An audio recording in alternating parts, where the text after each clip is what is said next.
নমস্কার দর্শক বন্ধুরা, লাইফ ইন ভিলেজ চ্যানেলে আপনাদের সুস্বাগতম। আশা করি সবাই খুব ভালো আছেন। তো আমি এসেছি সুন্দর একটা নিরিবিলি শান্ত পরিবেশ, যে গ্যামা চাষ হয় এখানে। এটা গরুর খাওয়ার জন্য এটা ব্যবহার করা হয়। আর এখানে দেখুন সুন্দর গোমাতারা বিচরণ করছে, প্রচুর গোমাতা রয়েছে এখানে। জানি না আপনারা দেখতে পাচ্ছেন কিনা, এই দেখুন সুন্দর সারি সারি গোমাতা।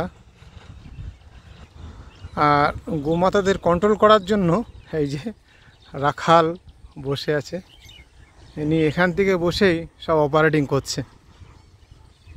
তো এই যে বিঘে বিঘে গ্যামা চাষ হয়েছে দেখুন, এগুলো গরুর জন্যই ব্যবহৃত হয়। গোমাতারা খায় এগুলো কচি ঘাস, যাতে গোমাতার দুগ্ধটা বেশি হয়। মানে আর আফটার অল সবুজ জিনিস, এটা খেলে গোমাতাদের জন্যও ভালো, শারীরিক সুস্থ থাকে। তো যাই হোক, যে রাখাল বসে আছে এখানে, এটা রাস্তা, এখান থেকেই নিয়ে আসা হয়েছে ওদেরকে, সারি সারি গোমাতা। আশা করি আপনারা দেখতে পাচ্ছেন।